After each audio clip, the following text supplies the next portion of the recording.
Está no ar o Fala Empresário, o podcast da Aragão Advocacia. Hoje iremos tratar sobre a importância de uma boa e bem feita contabilidade para as empresas. Vamos falar sobre planejamento tributário, planejamento patrimonial, planejamento até familiar, além de auditoria e outros assuntos como negócios, economia, enfim. O papo hoje vai ser muito legal com meu amigo João Cavalcante. Antes de passar a palavra para o João, deixa eu fazer aqui uma pequena apresentação do João para que a gente possa iniciar esse bate-papo. João Cavalcante Pessoa, diretor comercial e de operações da PIP Contabilidade. Contador formado pela Unifor, pós-graduado em auditoria pela UFC, com mais de 30 anos de experiência no mercado de contabilidade e há 27 anos administra sua empresa PIP Contabilidade e Consultoria Empresarial no cargo de diretor comercial e de operações. Possui larga experiência em planejamento tributário, patrimonial e sucessão familiar. Além de todos esses assuntos, vamos tratar um pouquinho da história de vida e pessoal do empreendedor João Cavalcante. João, cara, obrigado por ter aceito o nosso convite. É uma honra recebê-lo aqui. Tenho certeza que o nosso bate-papo aqui vai ser bacana. E, enfim, muito obrigado por estar aqui presente. Obrigado, Eduardo Aragão, e obrigado, Aragão Advocacia, por esse convite. Já faz algum tempo que a gente conversa sobre esse podcast e finalmente deu certo a gente estar aqui juntos hoje e poder compartilhar aqui com o nosso público um pouquinho de conhecimento e as pessoas mais curiosas conhecer um pouquinho da nossa história para saber como tudo começou, né? Legal, João, legal. E aproveitando, né, sobre a sua história, eu queria saber um pouquinho, né, de como é que o João começou, na perspectiva da contabilidade em si, mas antes disso, onde é que o João nasceu, como é que foi a adolescência do João, enfim, a gente conhecer um pouquinho da pessoa João Cavalcante. Fala pra gente, João. Eduardo, minha família praticamente, meu pai e da minha mãe, todos são da Pedra Branca, aqui pertinho, mas eu nasci no Maranhão, nasci lá em Bacabal, do Maranhão. Com 2 anos de idade, meus pais resolveram voltar para a cidade de origem deles, né, que é Pedra Branca. E lá eu fiquei até 1979. Com 6 anos eu vim embora para o Eusébio. Lá no Eusébio eu fiquei mais alguns anos e com 11 anos vim para Fortaleza. Chega de Fortaleza, família grande, pai, mãe e mais 7 irmãos, família de 10 pessoas ao todo, né? E aí morávamos no bairro do Montese.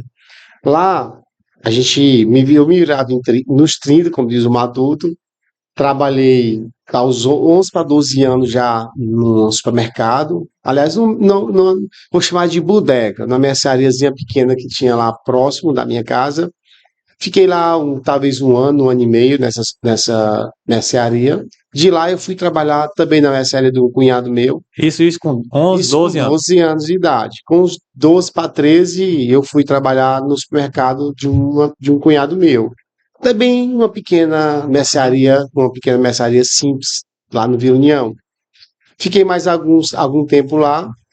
Obviamente eu estudava no expediente, trabalhava no expediente, minha mãe sempre me empurrou para pelo menos terminar o segundo grau, né? Terminar os estudos, como ela dizia, né? E aí, com uns 14 anos, Eduardo, eu fui trabalhar em um prédio. Meu pai era vigia noturno de um prédio no Montese, e eu aproveitei a oportunidade, tinha uma vaga lá para porteiro. Fiquei na portaria dos meus 14 até meus 17. Na portaria, tomava de conta lá da parte de portaria, ganhava um dinheirinho extra lá lavando o carro, subia as compras no prédio da turma. Eu me virava, na verdade, nos 30 e dava certas coisas. Tanto é que eu juntei algum dinheiro durante esse meu trabalho, comprava bicicleta, comprava relógio, e eu saí de lá com 17 anos, eu já tinha dinheiro praticamente para comprar um carrinho para mim, né? Fui trabalhar a convite do Pedro Paulo na pequena empresa de contabilidade que ele resolveu montar. Ele atendia a renovadora de pneus Olico, atendia a EMAP como contato responsável, e tinha um sonho em ter um escritório. Em 91 ele colocou o escritório e eu fui o primeiro funcionário dele. Me chamou para trabalhar com ele. Aí conheceu o Pedro como? Foi lá no prédio onde onde eu O escritório? trabalhava. Não. Ele morava lá no prédio, ele já me Tá. conhecia lá no prédio, viu que eu era Era um desenrolado, prédio residencial, né? era presidencial. Ah, tá, desculpa. Viu que eu era desenrolado lá e o carro dele eu lavava semanalmente também, recebi o dinheiro, claro. E aí eu resolvi Que bacana. mudar de emprego. Resolvi sair da portaria e ir para o escritório de contabilidade.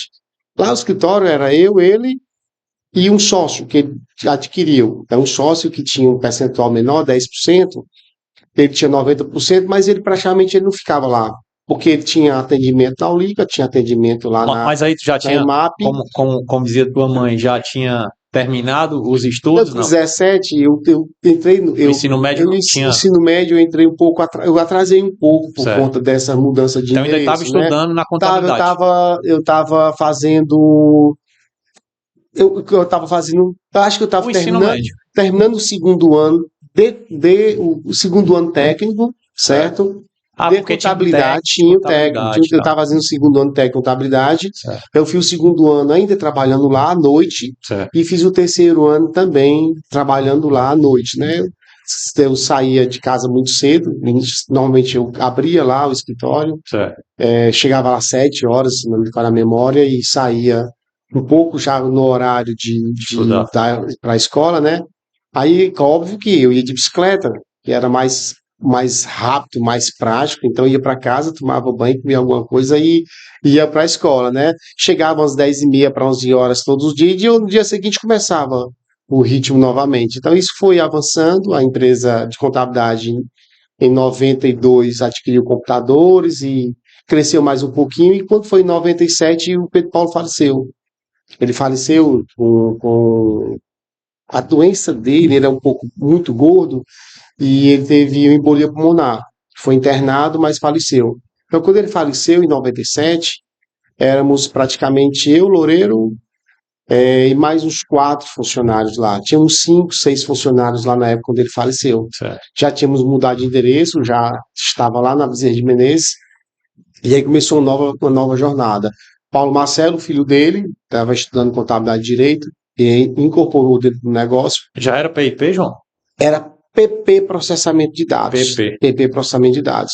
E com o falecimento dele, a gente, homenagem a ele, que ele era conhecido como PP, né? A gente, não, vamos abrir uma empresa. E ficou eu, Paulo Loureiro, e entrou o irmão do Paulo também, mas durou pouco tempo lá dentro da empresa. Era Certo. mais novo, mais jovem. E aí a gente formou a PIP Contabilidade e Consultoria Empresarial, que é até a empresa que está hoje funcionando. A gente nunca mudou o CNPJ, continua organizadinho do mesmo jeitinho. Isso, desculpa, João. Isso Em em 1997. 97. Inclusive, tanto é que quando a gente resiste, se você entrar no nosso site, Eduardo, você vai ver que a gente tem um marco. Então a gente conta 27 anos de empresa hoje, né? Certo. Com o marco, na verdade, 28, né? De 97 para cá, 28, né? 28. A gente tem o marco do dia 11 de janeiro, 11 que de é janeiro de que é o dia, 97. é o dia que ele faleceu. A gente conta como esse dia foi um domingo, foi sábado para domingo. Ele faleceu e nesse dia a gente se encontrou, eu, Paulo, a gente fez uma reunião, ele, o irmão dele participou, e a gente depois incluímos o Loureiro dentro do negócio, e aí formamos uma nova sociedade, abrimos uma nova empresa e seguimos o caminho. Naquela época, com 5 funcionários, hoje nós fizemos muitas mudanças. 2001 o Loureiro saiu, e continuou a carreira dele com o escritório. E você ficou. Em 2002, se não me falha a memória, foi 2002 ou foi 2000 foi 2002 mesmo. O Márcio André, o irmão do Paulo, também saiu. Aí ficou só eu e o Paulo Marcelo dentro do negócio e tocamos até hoje uma relação de confiança e amizade, né? Vamos falar bastante ainda sobre a PIP, mas eu queria explorar um pouquinho mais do João. João, naquela época lá, adolescente, então assim, tua adolescência, até a infância, podemos dizer assim, já foi, digamos assim, trabalhando, colocando a veia na seringa, enfim, foi tudo muito precoce, né, no que diz respeito ao trabalho para ti. Sim. Ali, tu já tinha algum tipo de visão de querer colocar um negócio ou não? Era trabalhar o que viesse, enfim, estudar, e aí as oportunidades apareciam e você ia e agarrá-los ou tu de fato pensava em alguma coisa efetivamente? De empreender, de É. colocar o teu próprio negócio, João? Eduardo, assim, eu acho que hoje a visão dos meninos é diferente da visão de quando eu era menino. Na minha cabeça, pelo menos, eu só pensava, bom, Certo. quero trabalhar, quero evoluir, mas eu nunca pensei de, vou ter um negócio, eu vou ser rico, eu vou ser isso, eu vou ser aquilo. Nunca pensei. Eu pensei em produzir, eu pensei em aprender. Então, assim, durante toda a minha jornada, Eduardo, eu pensei em aprender. Só aprender. O dinheiro que a gente ganha em relação o dinheiro que, que eu ganhei durante essa minha jornada foi a consequência do que eu aprendi, do que eu investi, do meu tempo investido no aprendizado, no meu tempo investido no trabalho. Então, não existia realmente dentro da minha cabeça uma ideia, cara, eu vou ser isso, eu vou ser aquilo. Não, não existia. Não existia esse pensamento naquele momento. Então, esse pensamento ele veio aparecer, Eduardo, depois de alguns anos. Já estava dentro do negócio, assim, agora. Aí a cabeça vem mais para o canto, assim, cara, agora a gente precisa crescer, precisa organizar. Tanto é, Eduardo, que eu acredito hoje que a nossa empresa de contabilidade hoje é uma das mais organizadas a nível Brasil, no aspecto da organização estrutural, bem fundamentada, com gerência, com coordenação, supervisão, reuniões de departamentos, reuniões de gestão, reuniões planejadas. Então, a gente tem toda uma organização dentro do nosso negócio, que inclusive vários de nossos clientes, eles copiam o nosso modelo de gestão. Eu já tive várias empresas clientes da gente que foram conversar comigo, não discutir contabilidade, mas para discutir modelo de gestão e já adotaram critérios equivalentes ao meu na gestão das empresas dele. Bacana. Falou em dinheiro, João. E assim, a tua relação com o dinheiro, desde cedo, foi uma relação amistosa? Foi uma relação que tu também foi aprendendo, assim como tu foi aprendendo para empreender e foi visualizando as coisas na medida que tu ia amadurecendo? Como é que a tua relação, ou como foi a tua relação com o dinheiro, João? Eduardo, para você ter ideia, como eu falei, eu trabalhei em mercearia, fui porteiro, eu saí de 12 anos até 17, ganhando muito pouco mesmo. E eu saí com dinheiro para comprar um carro. Então, você imaginar o seguinte, eu sempre vivi com pouco, eu Eu sempre fui já, acostumado a viver com pouco. Então, assim, eu não tenho grandes ostentações, eu não tenho viagens, eu passei a viajar depois de 40 e poucos anos, viajei muito pouco na minha vida. Então, assim, minha vida foi muito ligada ao trabalho, muita dedicação ao trabalho. Então, assim, Eduardo, assim, o dinheiro mas era econômico, então, né? não era muito, sempre fui muito econômico, entendeu? Hoje ainda eu consigo, eu consigo planejar bem meu orçamento, eu consigo planejar bem minha atividade. Então, E enquanto empresário, a importância do dinheiro, já visualizando, né, a tua maturidade que tem hoje empresarial, qual a importância do dinheiro para ti hoje, João? Eduardo, o dinheiro hoje lá, na nossa visão, é para gerir, é para trazer resultados, não mais, a gente não vê mais a perspectiva de resultados para os sócios.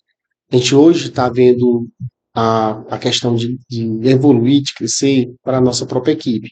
Para a gente ter uma equipe muito boa, tinha aqui uma equipe muito competente, então nosso foco já faz mais de 2 anos que a gente pensa em continuar crescendo, continuar ganhando e continuar evoluindo, mas mais voltado ao nosso pessoal do que propriamente a mim e a meu sócio, né?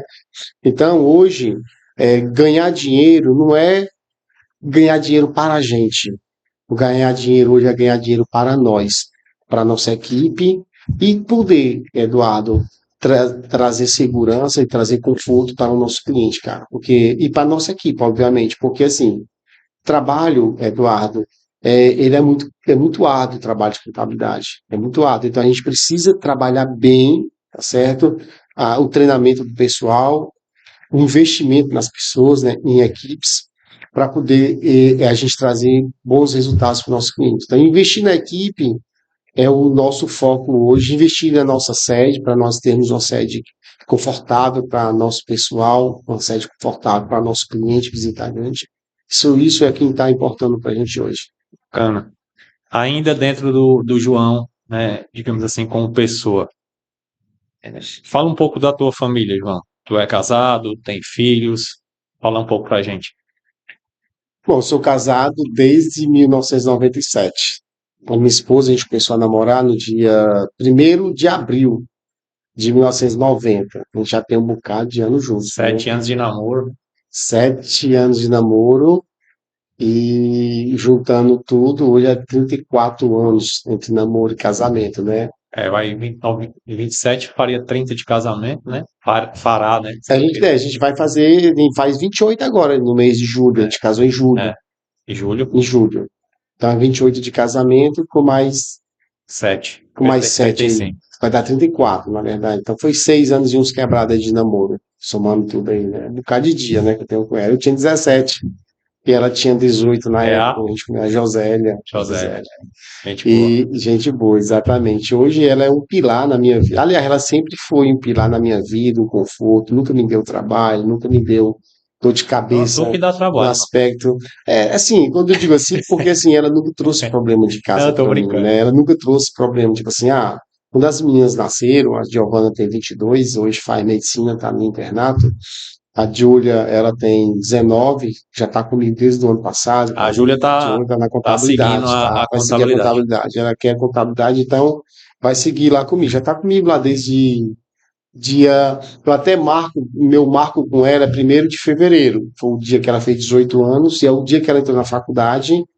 Foi o dia que ela iniciou a faculdade, foi o dia que ela começou a trabalhar comigo. Ela disse: Não, pai, não foi no dia 1º, não, foi dia 4. Se não, mas na minha cabeça vai ficar dia 1º para deixar o registro, tanto das datas, que fica mais fácil da gente memorizar. Eu sempre tento associar alguma data, alguma coisa, para ficar mais fácil da gente memorizar as coisas, né? Assim, são duas meninas maravilhosas que eu só tenho que agradecer a minha esposa, Deus primeiro, e a minha esposa por ter sabido cuidar tão bem delas, na minha ausência, porque realmente eu fiquei muito ausente muito tempo.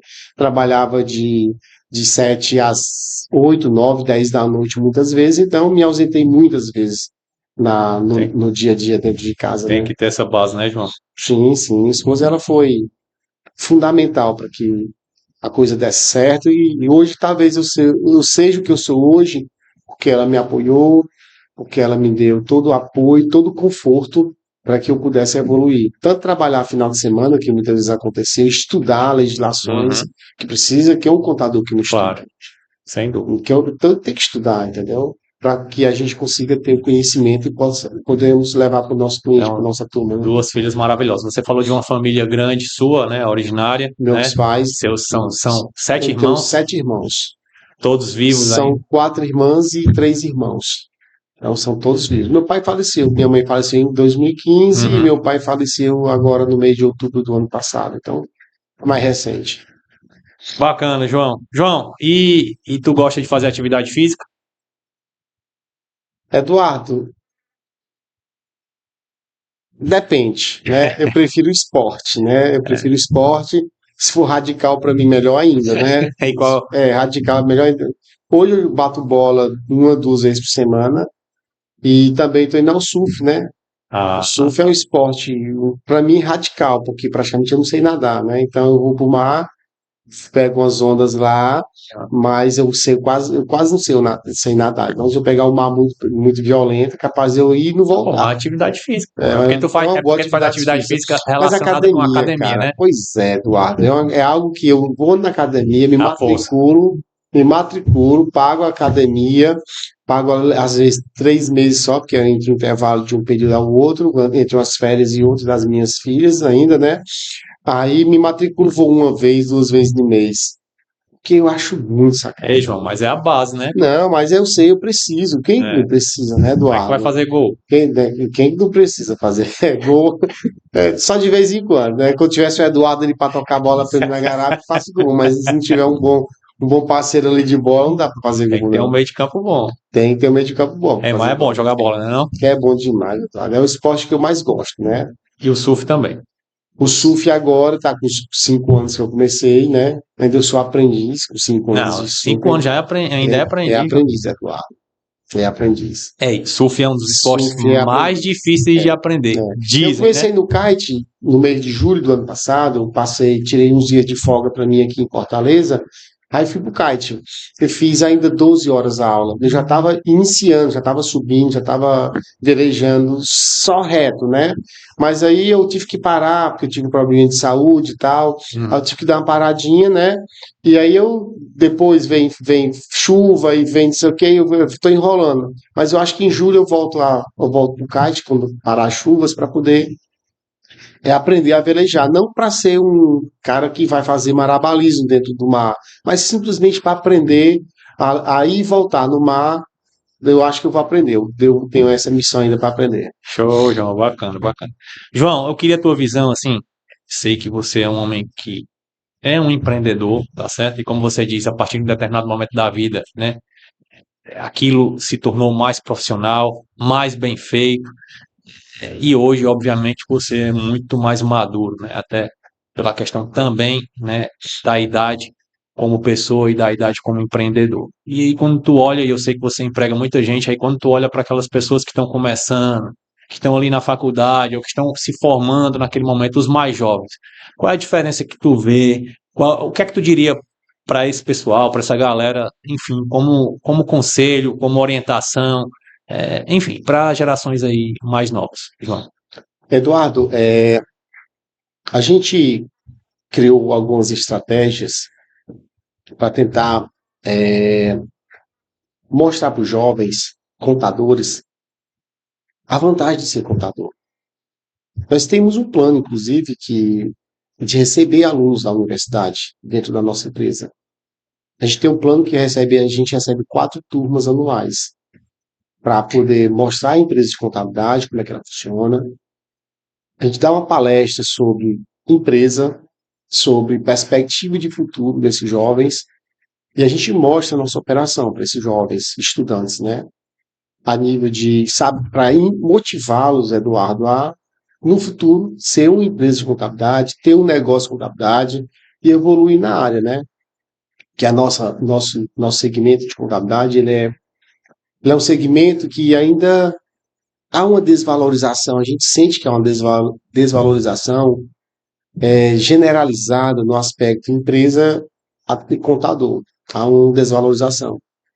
Existem alguns motivos para isso, né? Existem alguns motivos para a nossa classe tá tendo, ainda possui esse tipo de desvalorização, tá? Mas para essa turma, Eduardo, que hoje pensa em iniciar 2, 3 anos, já querer uma função de gestão, às vezes sem conhecimento, sem bagagem, a gente já alerta para eles, cara, evite ficar pulando de galho em galho, evite ficar pulando de empresa em empresa, certo? Vá naquela empresa que você tiver, dê o seu melhor, estude, capriche. Agora escute os seus líderes, escute as pessoas mais velhas, escute realmente quem você é. Porque muitas vezes, Eduardo, a turma acha que sabe muito mais do que sabe e se acha estar muito mais preparado do que sabe. Eu já tive vários casos na minha empresa que um tipo de assistente, por exemplo, ele meio que forçou a barra a ser um analista e a liderança falou, cara, você não consegue, você não pode, se você for, você não tem como você voltar mais. Então, assim, Colhe. qualquer pessoa colhe, Eduardo. Qualquer pessoa colhe. Qualquer pessoa que tem vontade de crescer, de evoluir. Agora, esse é o recado dos meninos. Tenha persistência, saibam, evite ficar pulando de emprego em emprego, porque se você ficar pulando de emprego em emprego, você nunca vai se sustentar no campo e seguir carreira vai ser um pouco mais difícil, tá? João, assim, pela tua fala, né? O teu grande desafio hoje é gerir pessoas no teu negócio? Sim, Eduardo, hoje, contratar novos clientes, a gente vem com uma pegada legal, mas agora contratar pessoas, nós temos dificuldade muito grande. Nós criamos um plano de preparação de trainees, de pessoas, né? A gente hoje tem um plano, nós temos hoje 28 pessoas dentro da nossa empresa, como funcionários, só para aprender, Eduardo. São 28 pessoas, é um custo que a gente tem bastante elevado para poder preparar pessoas para a gente absorver, né? Mas tu lida com muito empresário, tu vê isso uma dificuldade do teu segmento? Ou Não, Eduardo, é generalizado. generalizado, total. Eu tenho vários clientes que a gente acaba indicando a eles fazer o mesmo que a gente fez. Contratar auxiliares para poder prepará-los e se tornar futuros analistas, futuros líderes, futuros financeiros, controles e pessoas que serão preparadas para isso agora. Então, assim, nessa função, nesse custo, a gente vai ter que se adaptar, ou mais cedo ou mais tarde, a gente já se adaptou, a gente já está com mais de um ano que a gente criou esse plano e vem nos colocando, e vem dando certo para a gente, Então, tu está apostando na formação, é isso? nós estamos formando. Nós estamos Mas tu formando atribui pessoas. essa dificuldade a quê, João? Por que que as empresas têm dificuldade em gerir pessoas? Eduardo, eu não sei se a gente pode dizer se é a dificuldade de gerir pessoas, mas a dificuldade de mostrar às pessoas, aquelas jovens que iniciaram o curso de contabilidade, que dentro de uma empresa de contabilidade é um bom negócio para ter um aprendizado, um desenvolvimento e um crescimento dentro do negócio. Assim, a gestão dessas pessoas, Eduardo, a gente tem um RH bem estruturado, a gente vem trabalhando muito bem a gestão das pessoas. A manutenção delas sempre vem em função de sonhos, né? Sonhos. Os jovens, eles sonham demais. Os jovens, eles têm pensamento muito, muito alto E querem um resultado em curto espaço de tempo, rápido, né, é isso? Eduardo? Então, assim, a gente não consegue segurar as pessoas porque eles pensam em sonhos muito rápido mesmo. Fora aqueles que, de fato, entram na profissão e depois veem que não é aquilo que ele quer. Depois vai lá e muda de profissão. A gente tem pessoas que estão com a gente há alguns anos, tem pessoas com 10 anos com a gente, resolveu ser é, é,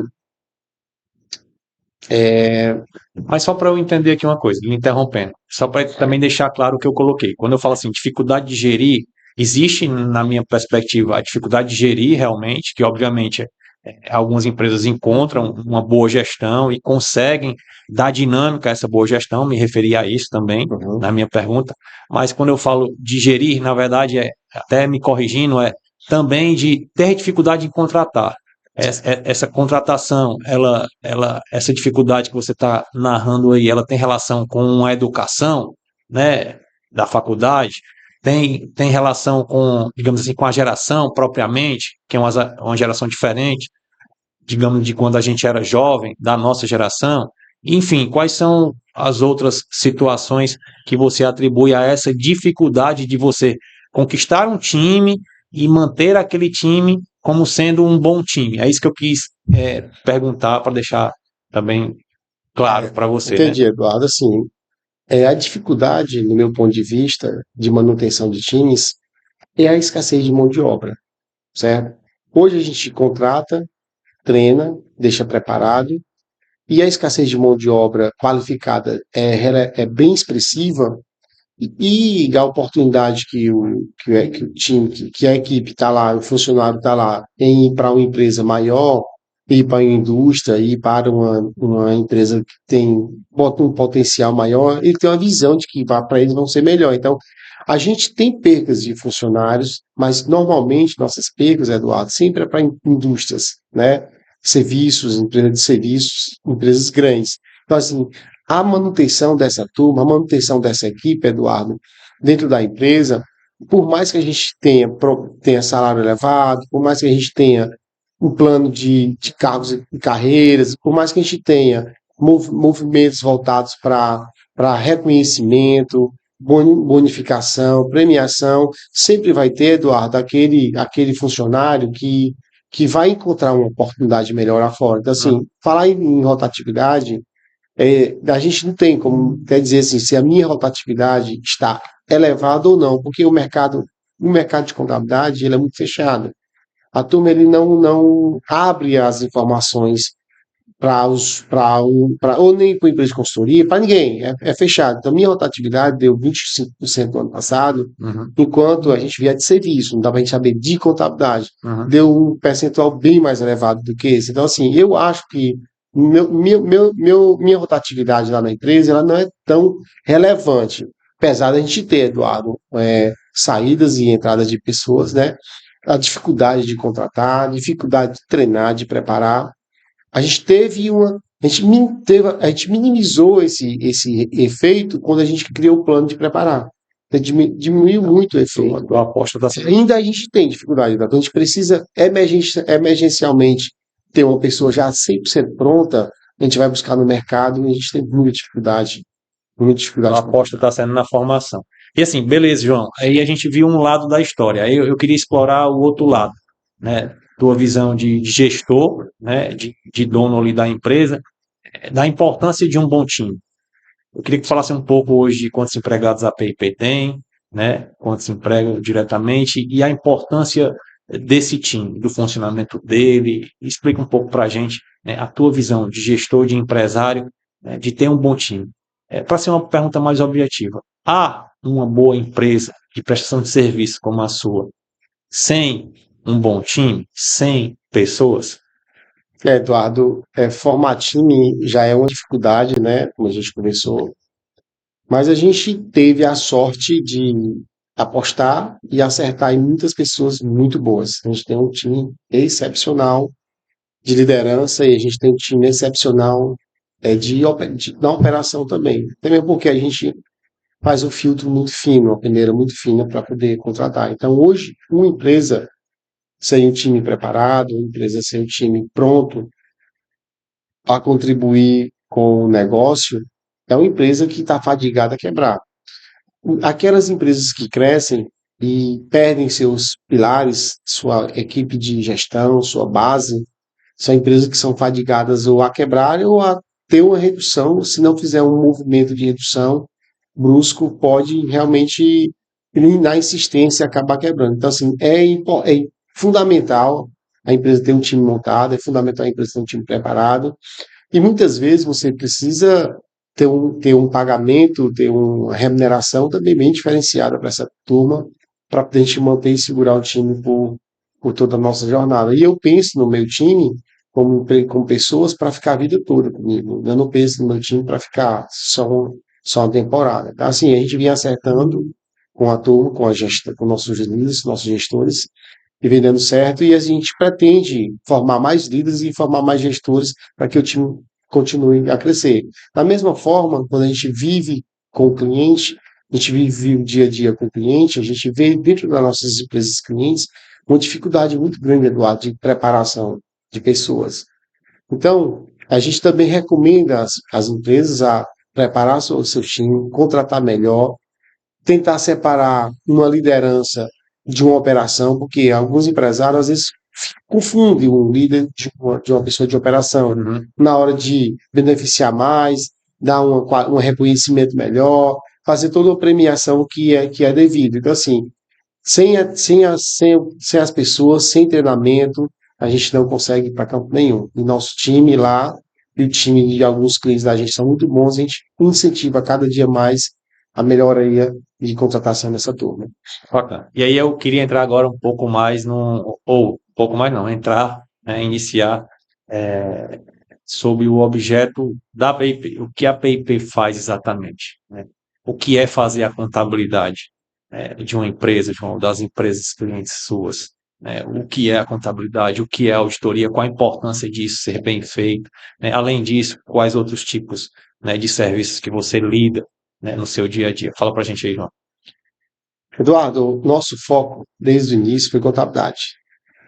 Nosso propósito, fazer contabilidade, fazer parte fiscal e fazer gestão pessoal. Fazer e procurar fazer bem feito. Certo. Dentro do projeto contabilidade, dentro do projeto fiscal, gestão pessoal, a gente acaba ofertando uma consultoria e uma assessoria nessas áreas. Sempre voltado para bom desempenho, boa política de compliance das empresas, organização, fazer com que as empresas elas trabalhem melhor, elas usem a contabilidade como ferramenta de tomar decisão. Algumas empresas já estão enxergando que a contabilidade é fundamental para que as suas decisões sejam mais bem tomadas, né? Então a gente sempre focou nisso, Eduardo, contabilidade fiscal e pessoal. Mas por outro lado, com o andamento do projeto da gente, a gente vai crescendo, amadurecendo, foi entrando novos negócios. Uhum. Que tipo de negócio, João? Todos vinculados à contabilidade. A gente trabalha muito bem hoje o projeto de proteção patrimonial e sucessão familiar. A gente hoje tem uma pegada muito forte nesse aspecto. A gente já fez projetos muito grandes voltados para proteção patrimonial, criação das holdings, né? Criação de holdings operacionais e as holdings patrimoniais para organizar tanto o patrimônio da família quanto a família nesse processo. Então, nossa empresa, Eduardo, ela é focada muito voltado, 90% para contabilidade fiscal e pessoal, e dentro desse projeto assessoria nessa área, auditoria a gente faz muito pouco, auditoria focada na área tributária, mais especificamente na área tributária, e hoje um trabalho de referência da gente, que é a proteção patrimonial. Então, assim, tu lida com empresário, tu lida com muita gente diferente, quais são as características que tu entende que são importantes para lidar com esse tipo de gente aí, que são os empresários? Certo, Eduardo, assim, a gente lida com vários segmentos, né? Dentro da nossa empresa, a gente lida com praticamente quase todo segmento de negócios na área comercial, na área de distribuição, na área de varejo de distribuição, indústria, serviço, em diversos segmentos, né? E o empresário, ele investe muito no seu negócio em busca de crescimento, como a gente percebe, né?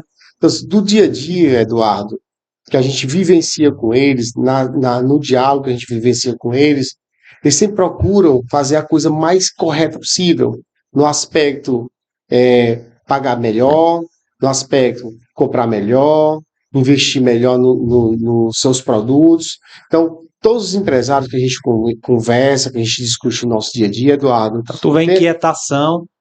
Sim, inquietação de pra crescer. Sempre querer melhorar. Para sempre crescer.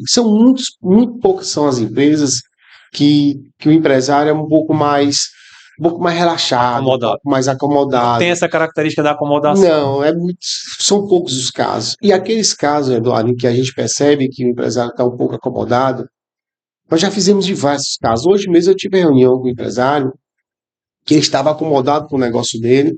Eu fiz uma retrospectiva de 5 anos e mostrei para ele que a empresa dele não tinha crescido. E a gente dá incentivo, a gente modifica, a gente tenta mudar a cabeça dessas pessoas para que eles sempre evoluam. A gente tem várias histórias de empresários que trabalham conosco, que iniciaram o negócio e estavam muito presos ao crescimento. A gente acaba aconselhando, a gente acaba recomendando, dentro do nosso projeto de trabalho, a gente acaba, Eduardo, sendo consultor. Não no aspecto consultoria financeira, mas no aspecto consultor, e mostrar para o empresário qual é a vantagem dele ser uma empresa organizada, qual a vantagem dele crescer, qual a vantagem de ter um negócio mais próximo, qual a vantagem de botar lucro no bolso no dia a dia. Então, assim, a gente vem sempre, Eduardo, orientando, conduzindo o nosso cliente a serem pessoas melhores. A gente também aprende demais com os empresários. No dia a dia, a gente vive em empresas empresários que pensam muito grande, que pensam em evolução rápida, que pensam em crescer rápido e que conseguem também, dentro do nosso banco de informação, a gente acaba também pegando os clientes que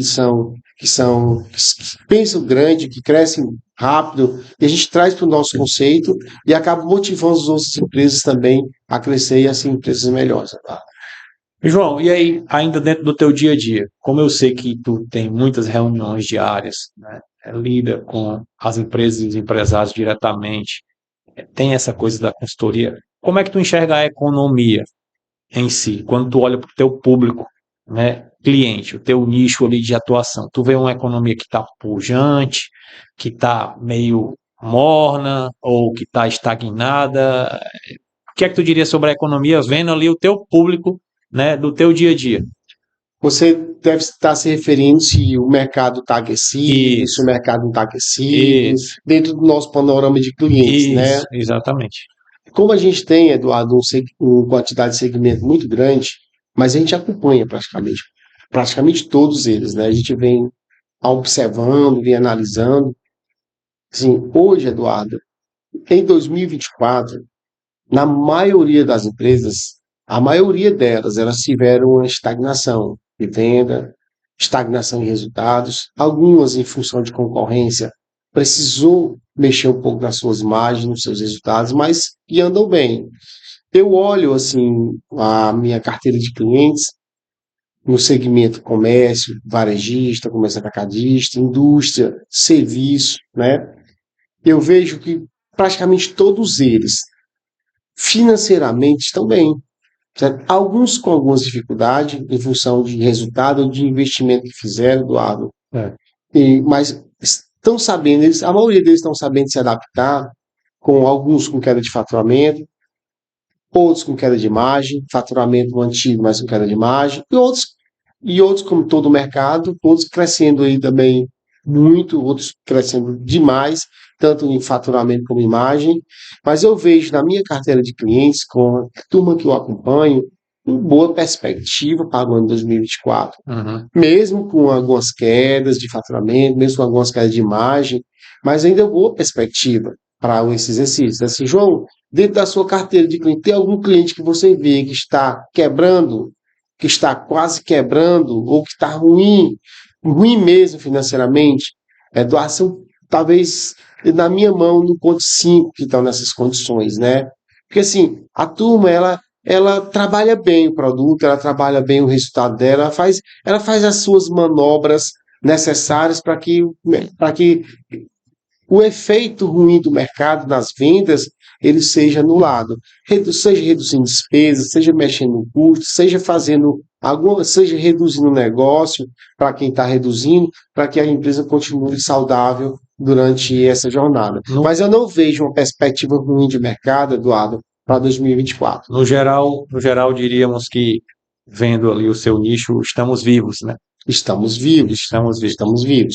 João, queria voltar um pouco assim ainda para a prestação do serviço, enfim, para a contabilidade, né? A importância da contabilidade bem feita, a conscientização que as empresas deveriam ou devem ter ou têm, né, muitas delas, né, de uma contabilidade, né, bem feita, bem acompanhada. Eu lido também aliás, só lido basicamente com empresários também e sei da importância, né, no trabalho com contabilidade, mas sei da importância de uma contabilidade bem feita. Aliás, a contabilidade é uma ciência que está muito próxima ali do direito, inclusive a gente Sim. lida diretamente por muitas vezes, né, com problemas que envolvem as duas ciências.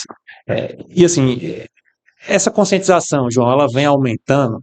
Você falou um pouco da desvalorização, quando estava falando aí da questão das pessoas, né? Inclusive você investe na formação delas lá na sua empresa. Essa coisa da desvalorização. Isso vem mudando, João? As empresas vêm tendo realmente essa consciência de que uma contabilidade bem feita, ela torna a direção da empresa, né, diferente, para melhor? Eu queria que falasse um pouco disso, João. Eduardo, eu acho que durante muitos anos o contador ele foi sempre colocado de lado em algumas empresas. Sempre foi colocado de lado porque o contador é sempre visto como o cara que entrega o imposto para ser pago, né? Eu acho que isso fez com que tivesse uma visão ruim do empresário para com o contador. Eu percebo dentro do nosso negócio e essa visão ela vem mudando muito. Assim, nós temos diversos clientes, mas diversos mesmo, que têm exigência de ter uma contabilidade atualizada, uma contabilidade em dias, porque eles têm necessidade de ver os números para tomar de decisão. Nós temos diversos clientes, Eduardo, hoje, que usam a contabilidade para tomar de decisão em vários aspectos, né? Então, assim, eu vejo que está havendo um reconhecimento maior pelos empresários, pelo menos um nicho de empresários, Eduardo, para entender a contabilidade como uma ferramenta, um instrumento de tomada de decisão dentro das empresas. Assim, eu acho que ainda existem muitas empresas pequenas que olham a contabilidade como instrumento de pagamento de imposto. Existem muitas ainda. Mas, assim, dos nossos clientes, do pequeno, do médio, do grande, a gente sempre mostra para eles qual é a real necessidade de ter essa contabilidade, qual é a fundamentação de uma contabilidade organizada para que ele consiga tomar decisões em cima dos números que ele está apresentando.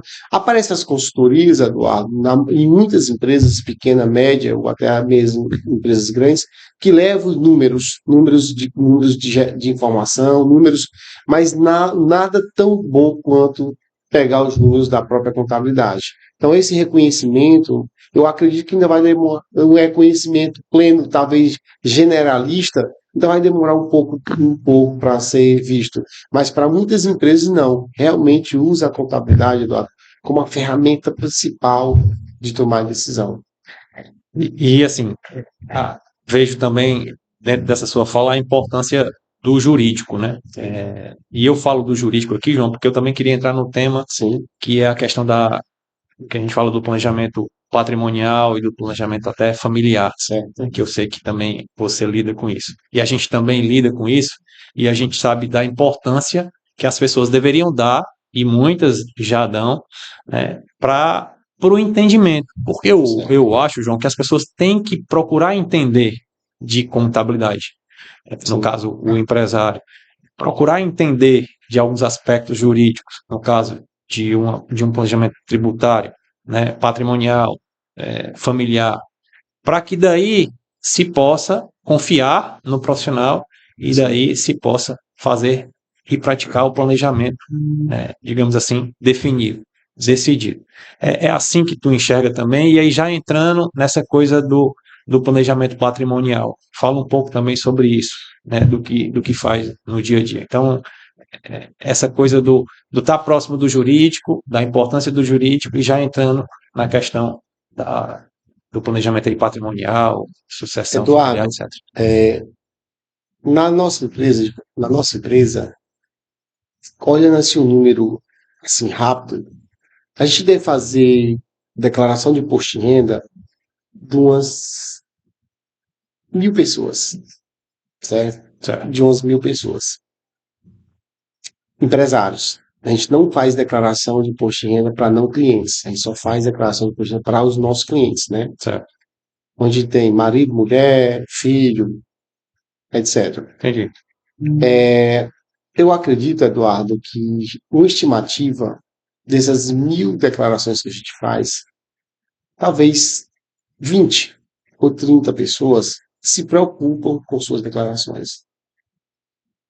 Quase ninguém, Eduardo, se preocupa com sua declaração de imposto de renda.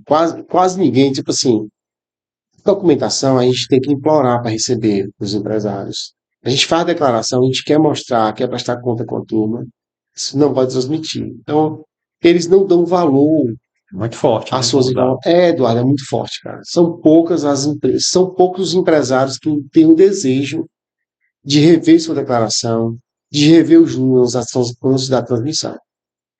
Da mesma forma, Eduardo, muitos empresários, eles também adquirem seus patrimônios e deixam de forma irregular. De forma irregular, mas de forma irregular como? Bom, muitos têm lastro, um lastro saudável para poder adquirir o bem, para ser declarado no seu imposto de renda, mas ele não tem preocupação, às vezes, em transferir o bem para o nome dele. Compra, deixa o contrato de compra e venda e segue. Alguns nossos clientes, aliás, quando a gente identifica isso, dentro do nosso escritório, a gente sempre alerta para fazer a organização desse patrimônio no CPF, né? Então, vendo toda essa informação, às vezes errada, a gente busca conserto, a gente às vezes foca, mesmo depois da declaração transmitida, foca em chamar o cliente para mostrar como tem que seguir. E aqueles clientes que têm uma quantidade de patrimônio, têm uma família, que precisa organizar, tem algum risco fiscal, algum risco tributário, que precisa organizar a sua vida, a gente sugere a abertura de uma empresa, uma holding patrimonial, para que esses bens sejam transferidos para essa holding.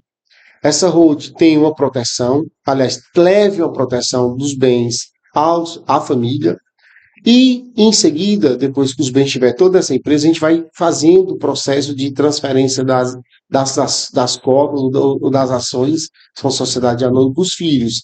E fazendo esse projeto, Eduardo, a gente consegue levar segurança para a família e segurança dos bens aos empresários, né? Então, esse movimento, Eduardo, de organização patrimonial, de organização de bens, está sendo muito forte, não só com os nossos clientes, mas a gente conversa com algumas pessoas, a gente escuta, a gente lê conteúdo sobre essa matéria, então está uma tendência muito grande das pessoas migrarem para proteção patrimonial, proteção para as empresas. Então, assim, esse trabalho, Eduardo, hoje é gratificante para a gente, é gratificante para o empresário quando ele começa a perceber, enxergar a necessidade de fazer sua proteção, a gente vem fazendo muito trabalho voltado para isso, Eduardo. Então, vale a pena demais organizar e vale a pena demais. O empresário, às vezes, tem muito dinheiro, Eduardo, em conta, mas simplesmente ele deixa o dinheiro numa aplicação financeira lá simples e não sabe ganhar dinheiro com dinheiro. Às vezes ele deixa o dinheiro parado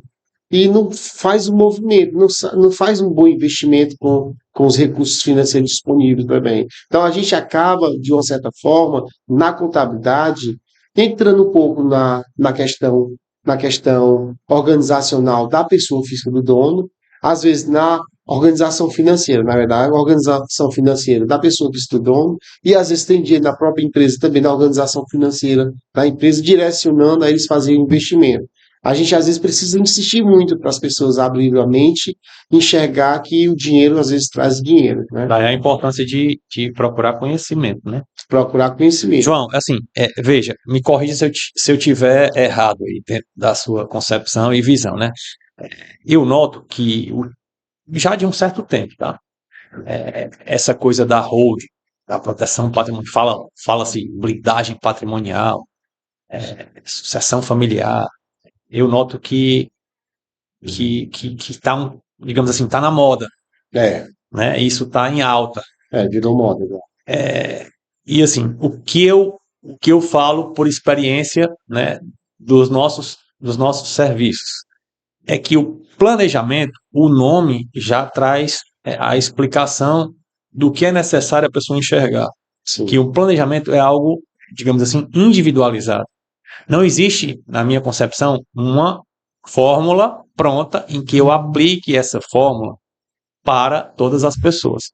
O que é que eu quero dizer com isso? Eu quero dizer com isso que quem vai fazer um planejamento patrimonial e até sucessório, né, existe um passo a passo para cada um deles.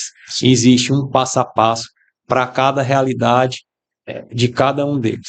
Eu estou errado nessa minha visão, porque eu vejo que as pessoas, às vezes, por exemplo, me cobram, eu quero fazer isso. Mas será se encaixa ela fazer aquilo? Será se eu não tenho que sentar com ela, deixa eu ver o que é que tu trabalha, como é que está a tua organização em termos patrimoniais, na empresa, na tua pessoa física, para daí colocar no papel um planejamento, para daí depois conhecer a família, conhecer o que ele quer, para depois também construir, num segundo momento, né, a questão do planejamento familiar. Estou errado, João, em pensar assim, ou não? Dá para a gente, Eduardo, encaixar uma fórmula, né, pronta e dizer que cabe para todos. Eduardo, na verdade, a palavra blindagem ela não existe, né? Ela não existe a blindagem patrimonial, não tem como você fazer uma blindagem, você faz uma proteção, você minimiza os riscos da operação. E realmente, Eduardo, por que a dificuldade de fazer um projeto de proteção patrimonial e sucessão familiar? É porque cada projeto é especial.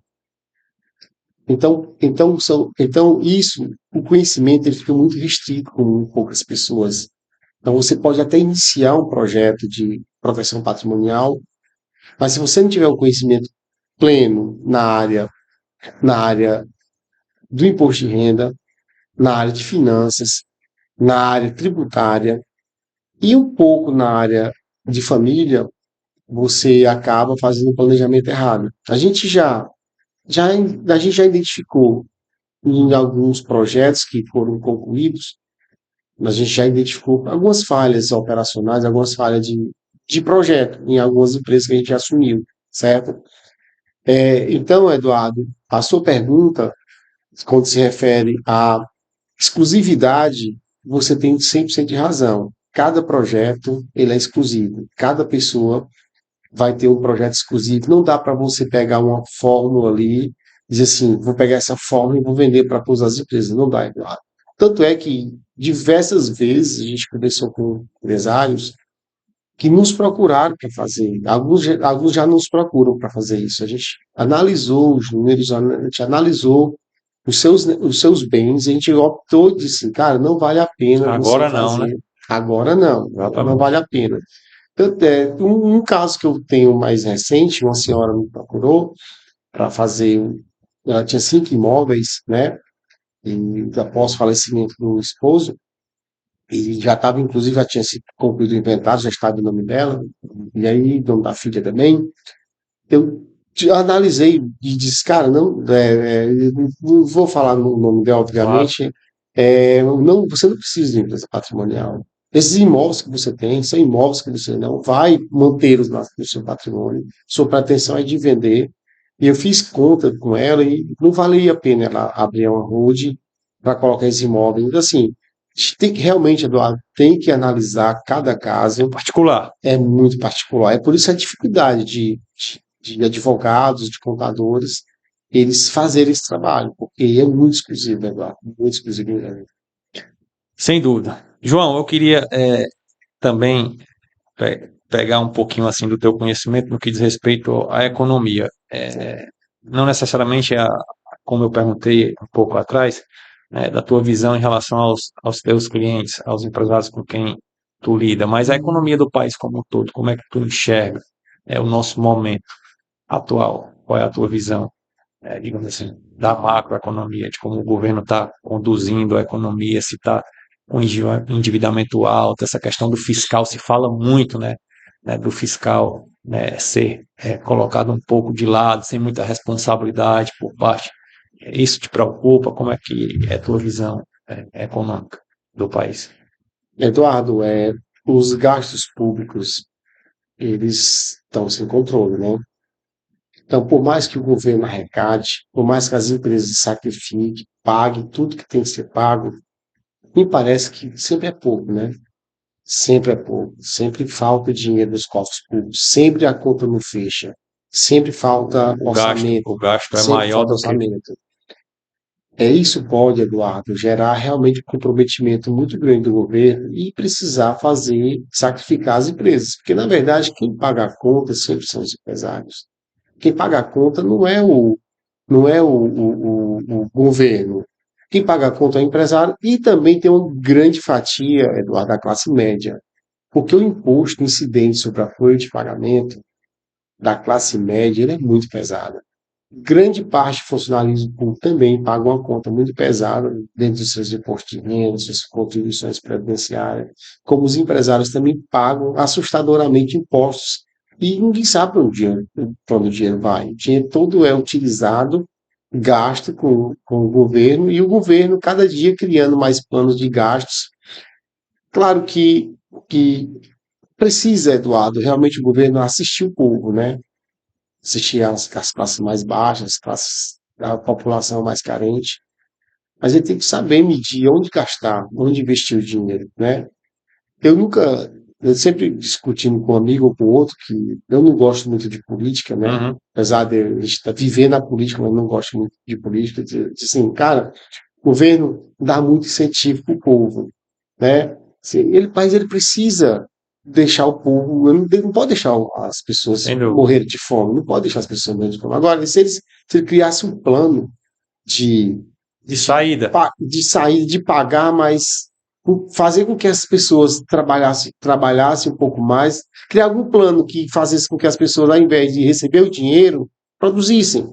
O país ganharia muito mais. Tanto é que você lê em alguma revista, em algum jornal, todos os países, Eduardo, que o governo beneficia muito pouco. São os países que têm menor produção, menor PIB, Uhum. né? O governo tem menor PIB, a população produz pouco. Então são os países mais pobres, são os países que as pessoas menos trabalham. Como é que você ganha dinheiro se trabalhar?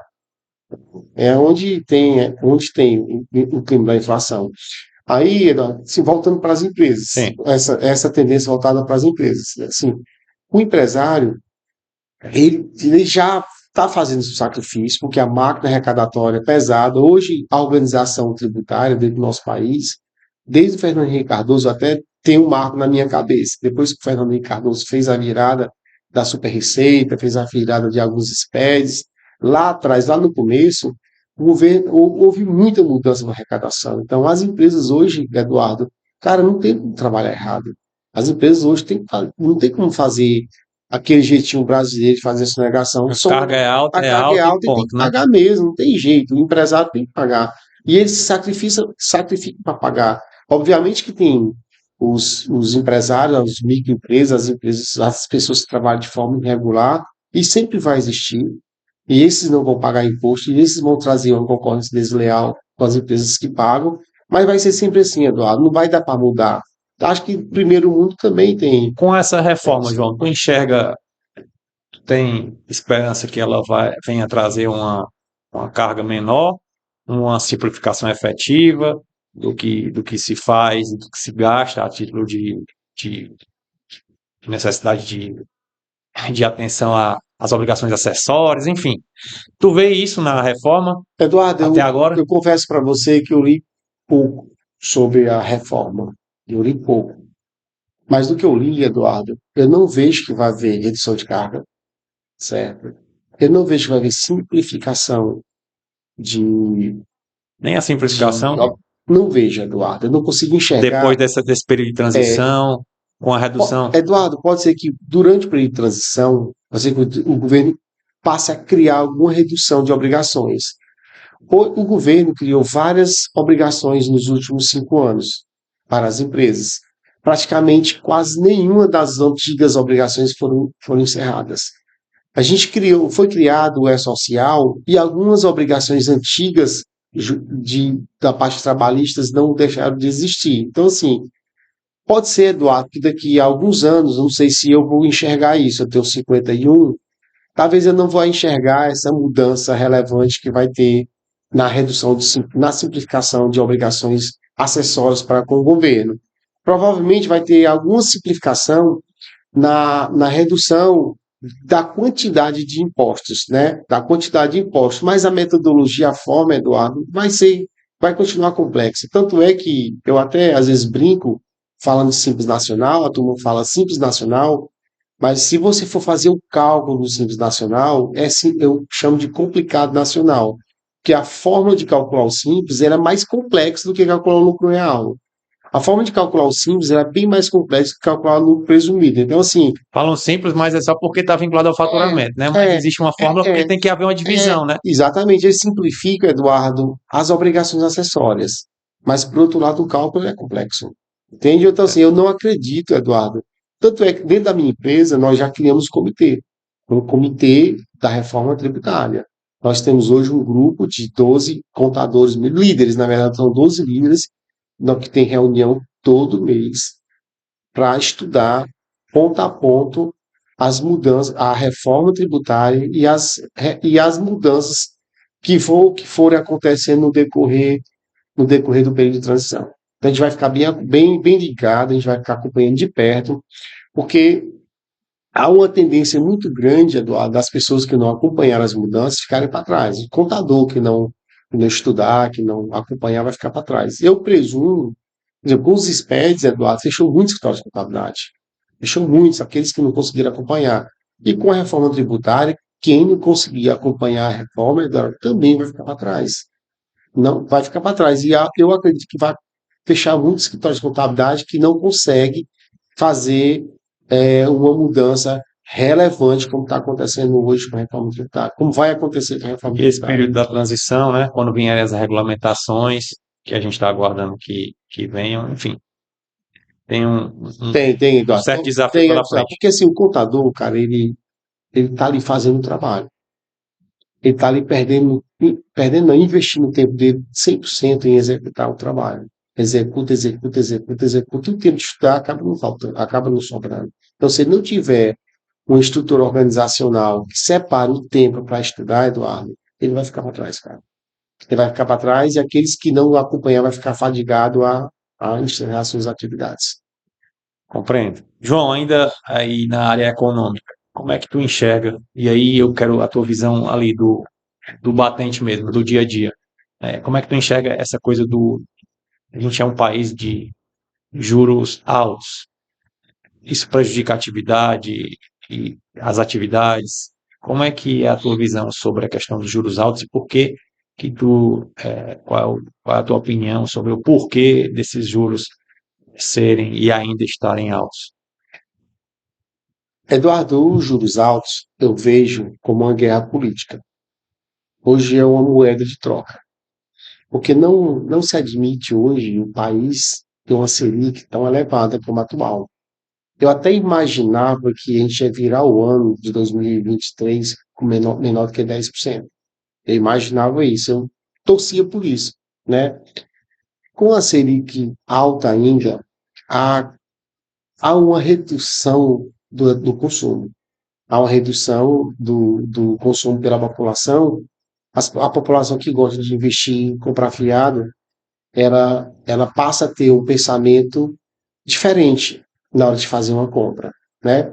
Então, assim, juro alto, Eduardo, reduz a produção, juro alto reduz o investimento, juro alto mantém o dinheiro de alguns empresários ou de algumas pessoas em conta e não coloca dentro do mercado para poder girar. Então, assim, se você. Existe até uma piada que fala sobre quando o dinheiro gira, né? Eu posso contar essa piada aqui, porque é um pouco imoral, mas, Não, mas pula, pula. vou ter que pular. Mas quando o dinheiro, Eduardo, ele está na mão das pessoas, ele está na mão de quem produz, ele gira. O dinheiro gera emprego, o dinheiro gera renda, o dinheiro gera nova renda. Então, se o empresário vê um juro alto, o dinheiro está lá rendendo no banco um valor significativo, por que ele vai arriscar no Mas do mercado? outro lado tem a inflação, João. E aí? Não, Eduardo, a inflação, Eduardo, ela não é tão pesada quanto a rentabilidade hoje. Quanto é a inflação hoje? 5%, Menos.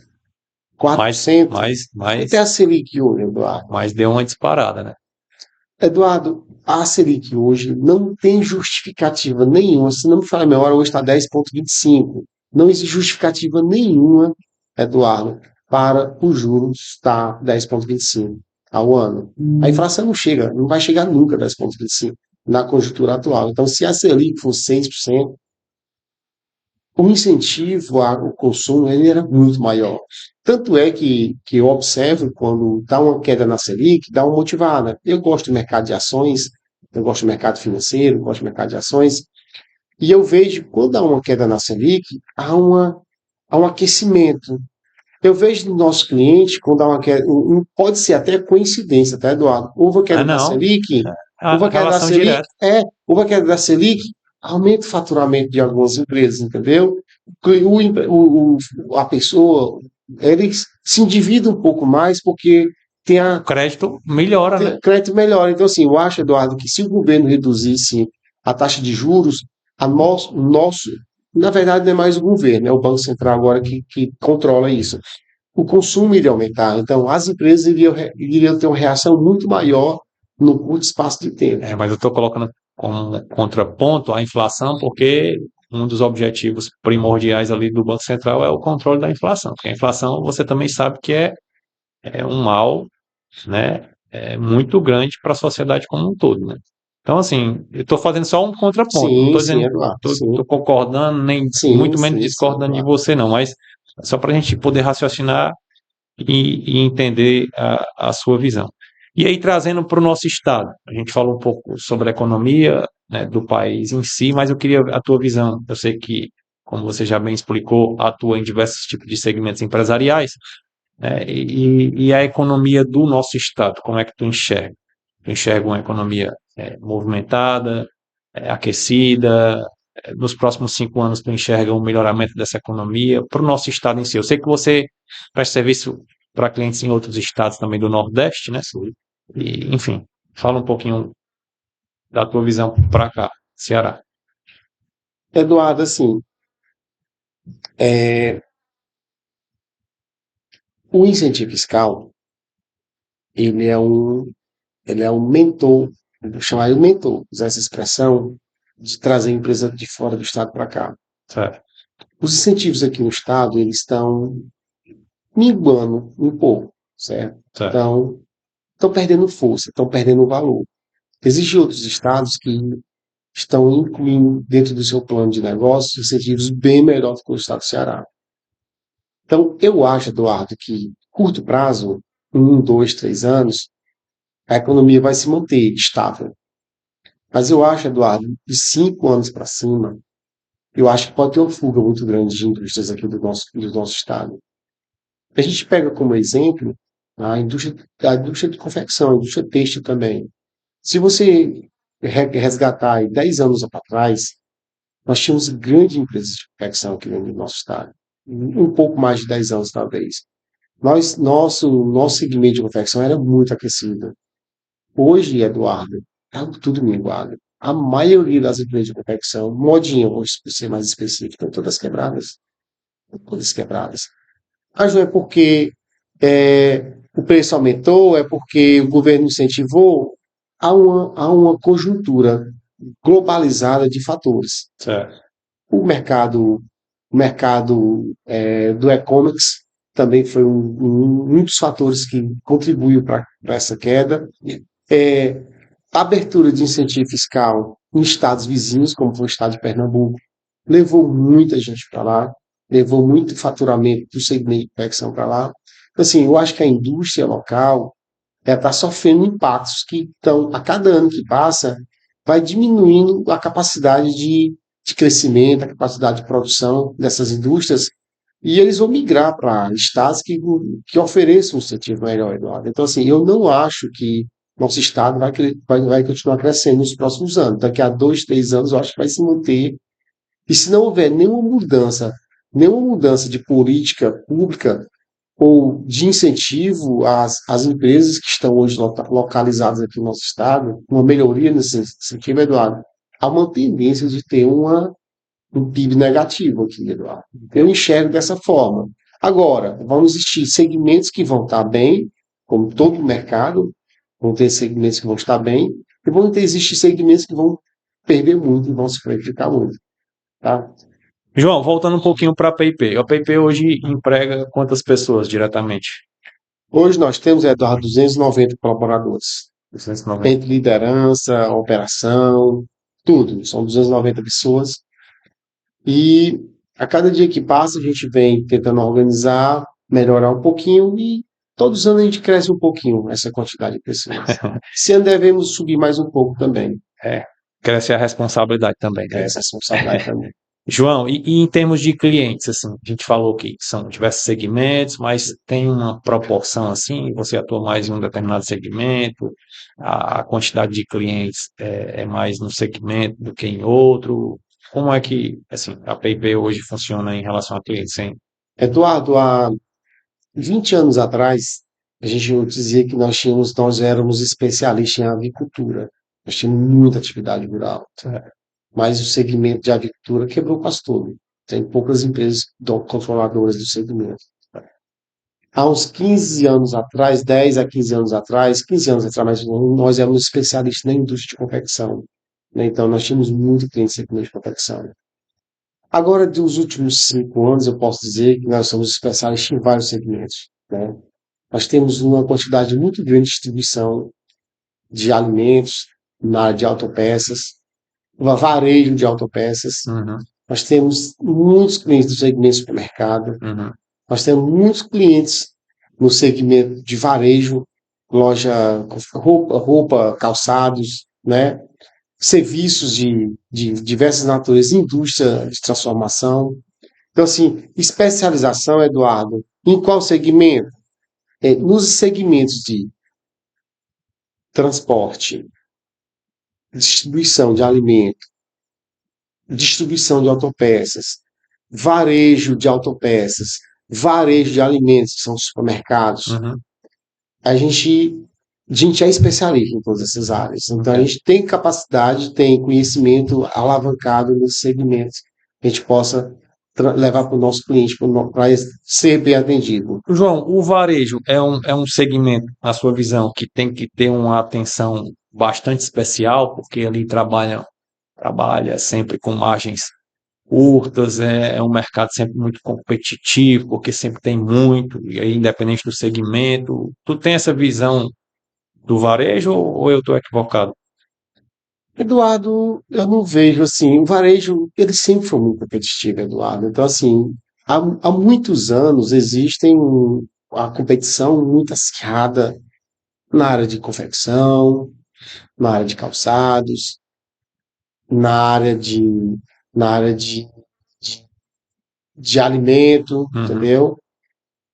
Hoje, uma tendência muito grande no segmento de alimentos, hoje uma concorrência muito pesada, há um canibalismo muito grande de supermercado, abrindo o próximo supermercado, isso está tendo um problema muito grande para muitas empresas, está caindo o faturamento de alguns, está se mantendo uma margem, está reduzindo a margem de alguns outros, né? Mas o segmento em geral, Eduardo, aquele que se organiza mais, que planeja mais, que trabalha mais, sempre se sobressai, Eduardo. Sempre. Eu tenho casos de clientes que, vamos voltar para o supermercado, que estou vendo algo bem recente, bem quente, bem próximo, né? De concorrente abrir vizinho de frente, e nosso cliente, fez manobras para anular a, a, a concorrência e vem dando certo. Então, assim, dos nossos clientes nos segmentos voltados só para supermercado, estou vendo aqui um movimento muito forte hoje nesse segmento. Então, a maioria dos nossos clientes não estão praticamente não estão dando perdas, porque está sabendo fazer o movimento certo, na hora certa, para poder anular a sua concorrência. Aí você vê segmento de calçados, você vê segmento de roupas, e as pessoas também fazendo os seus movimentos. Alimentos, a gente também tem um segmento de alimentos muito forte hoje. A gente tem uma quantidade de restaurantes, panificadores bem relevante hoje também. As pessoas estão fazendo trabalhos. Conseguiram retomar, João, aí depois dessa pandemia? Você vê. Como conseguiu, Eduardo? Conseguiu aqueles que tinham resultados ruins. Tem um cliente que tem várias lojas de restaurante. E, tipo, as lojas que já estavam ruins mesmo, ficaram, óbvio, que ficaram péssimos durante a pandemia, mas na retomada, aquelas que estavam ruins continuaram ruins. Então, as empresas, os empresários que escutou, que planejou, já encerrou as unidades ruins e está trabalhando só com as partes, com a parte boa, né, Eduardo? O ruim fica, a parte boa Até porque segue. o ruim também faz parte, né, João? A gente não acerta tudo, né? Acho que na vida do empreendedor faz parte. Eu também lido com.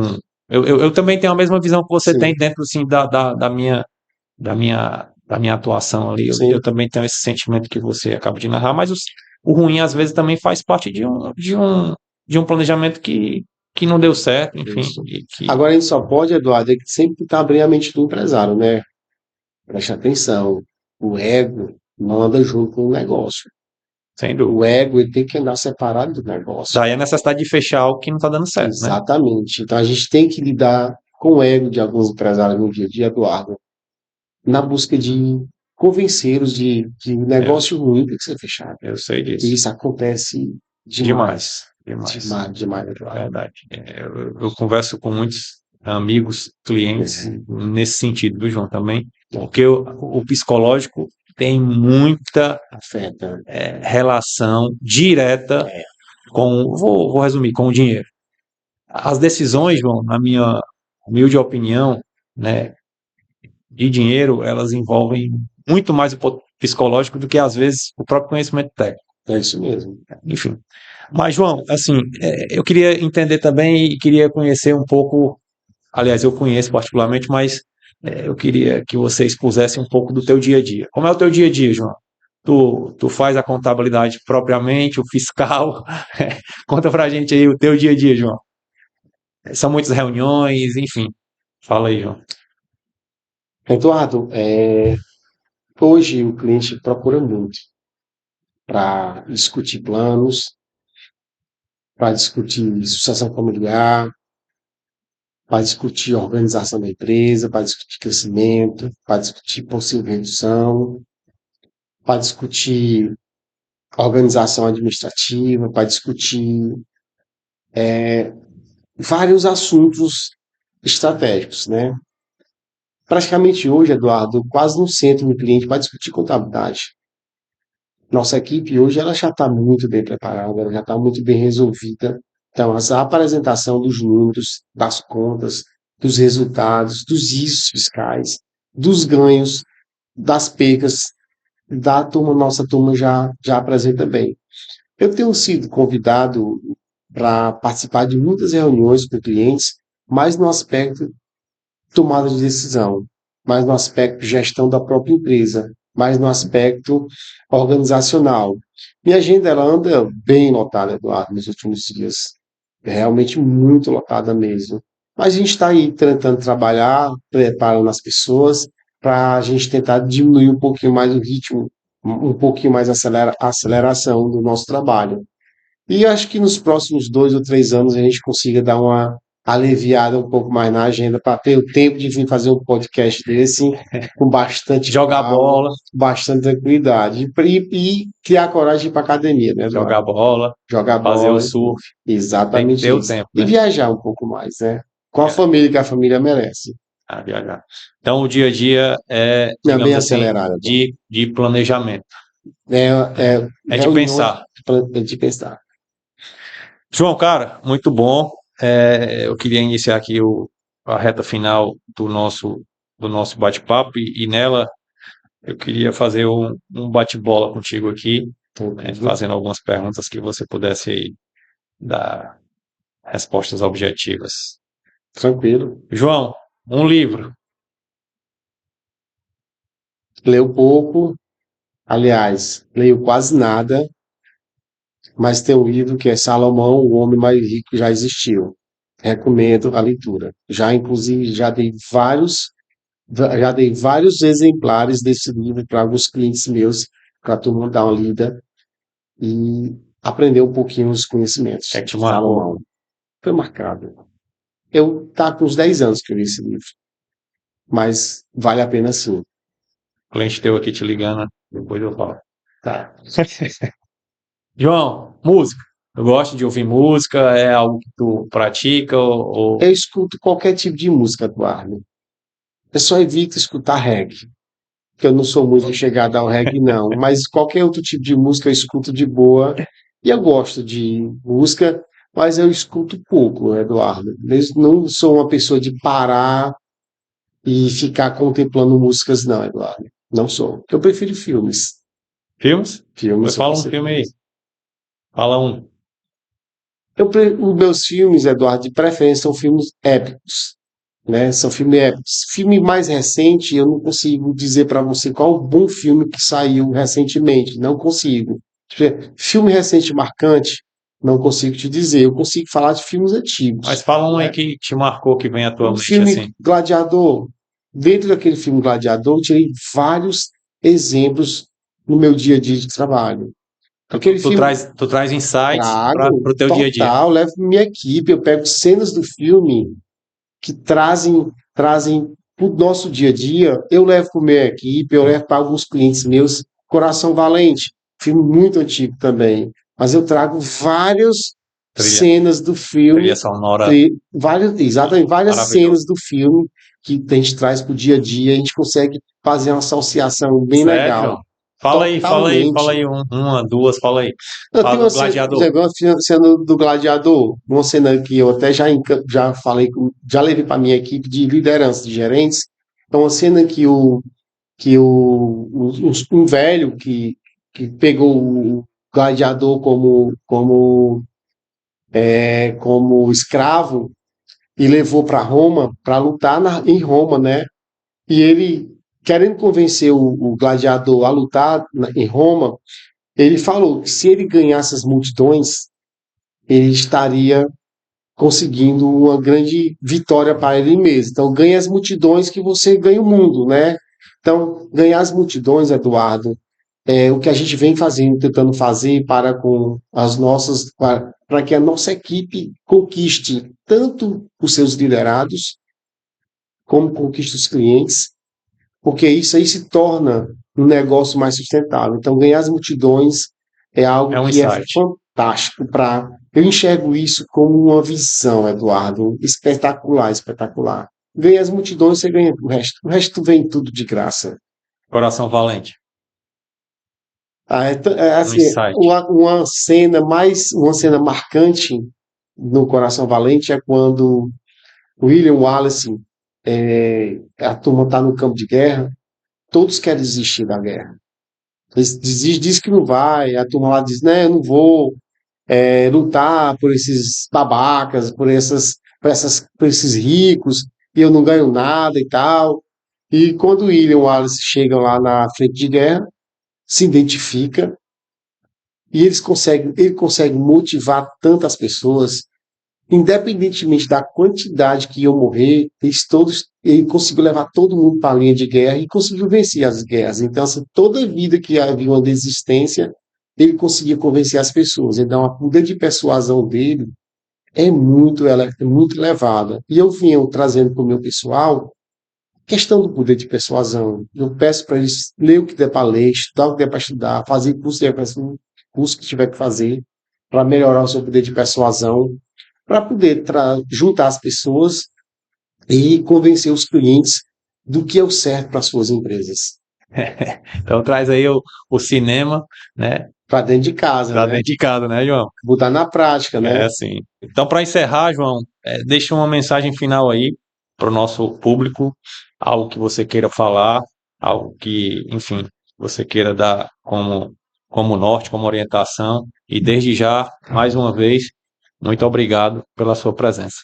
Eu que agradeço, Eduardo. Eu vou deixar aqui uma diretriz para os nossos clientes, ou não só para os nossos clientes, mas para os empresários em forma geral.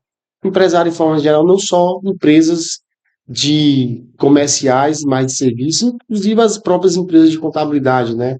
Que precisam ter seus números bem organizados, que precisam valorizar os seus números contábeis, que considera a sua contabilidade como uma ferramenta de tomada de decisão, que cobre do seu contador os números, que mantenha os números debaixo do seu braço e tome decisão com eles. Aquelas empresas que usam menos a contabilidade passem a enxergar a contabilidade com essa ferramenta de tomada de decisão. Para os jovens estudantes de contabilidade, para os jovens que iniciam a carreira de trabalho, eu digo para eles que eles tenham persuasão, que eles estudem. Eles não olham somente a tecnologia como uma ferramenta que vai te ganhar dinheiro. Inclusive, eu tomei conhecimento há pouco tempo que existe um aplicativo, se o nome é um chat GPT, eu acho que chat GPT, Inteligência artificial. que é inteligência artificial, que desenvolve ideias extraordinárias no trabalho. Então, se as pessoas forem utilizar essa ferramenta para aprender, para fazer parte do seu trabalho, a cada dia as pessoas vão aprender menos, a cada dia as pessoas vão ter menos técnica de fazer de fazer suas atividades diante de uma empresa. Então, assim, eu recomendo resiliência a esses jovens, eu recomendo que estudem, recomendo que tenha continuidade nos seus empregos em busca de uma carreira, né? Os jovens não querem ter uma carreira hoje, eles querem chegar, ver se é bom para eles, se entender que não é bom para eles, vão embora e vão buscar uma outra alternativa, independentemente de saber se em curto e médio prazo aquilo ali seja para ele um futuro dele. Para essas duas classes eu desejo isso. Para o governo, Eduardo, na verdade, para o governo, para o Banco Central, espero que ele reduza a taxa de juros para que o mercado ele se aqueça novamente, para que as empresas elas possam, para que a população gere mais consumo e as empresas possam ter melhores resultados para o ano 2024 e diante. Para o nosso governo do Estado, eu espero que alguma política de incentivo melhor do que os outros estados, ou então tenta fazer, juntar o CONFAS para poder evitar que os outros estados tenham uma política de incentivo melhor do que daqui, para não haver uma fuga de empresas daqui, de indústrias para os outros estados. E para o governo federal, Eduardo, eu queria dizer demais, né, que o governo federal feche as fronteiras, para que a sonegação fiscal nas fronteiras ela seja eliminada. Porque não precisava o governo aumentar mais sua carga tributária. Ele só precisava, Eduardo, fechar suas fronteiras. Porque a indústria nacional está sucateada, a importação de produtos supérfluos e não supérfluos está muito avançada, e a sonegação fiscal nas fronteiras é muito elevada. Então, assim, é importante que o governo feche as fronteiras para que haja um equilíbrio fiscal dentro do nosso país e as nossas empresas possam ter evolução. E, de uma certa forma, melhore a condição de benefícios, aliás, melhor, seja mais inteligente ao conceder benefício gratuito para a população, sem, sem pensar no trabalho, sem pensar, porque o enriquecimento só vem, Eduardo, com o trabalho. É a produção. Só vem com produção. Eu sou um exemplo vivo, comecei não negativo, eu comecei do zero, certo? E consegui ter uma boa evolução nesses meus 39 anos 20 e poucos, 20 e poucos. 39 anos de trabalho, vamos dizer mais ou menos, que eu tenho 50 anos. Eu tô indo porque tu mandou recado para todo mundo, foi do governo federal. Claro, Tá claro, certíssimo. Eduardo. Claro, Tá sim. certíssimo. Precisamos E é porque tá fazer travado, né? mudança. Imagina. Mas precisamos fazer mudança, claro. Precisamos sim. Show, João. Show, tô brincando. Show. Excelente. Obrigado, viu, João, Nada, meu amigo. pela participação. E até a próxima, viu? Vamos Vou ficar aqui fazer. disponível. Vamos, Um dia que for convidado novamente, estou aqui vamos para bater fazer. um papo e poder contribuir, se não nessa área contábil fiscal, Vamos falar um pouquinho mais do direito. Vamos falar um pouquinho do direito. Vamos falar do direito. É. Eu gosto do direito também. O direito é irmão da contabilidade. O direito é irmão da contabilidade, exatamente. E eu gosto também de falar de direito porque é uma área que afeta demais as empresas também. O empresário também não consegue enxergar muitas vezes o papel também do advogado A e importância. a importância do advogado dentro das empresas, né? Então são dois setores, são suas grandes áreas que realmente precisam ser vistas, que precisam ser valorizadas dentro das empresas, Eduardo. Valeu, João. Obrigado, Eu cara. que agradeço. Fica Até com a Deus. próxima. Até Tá mais. Tchau.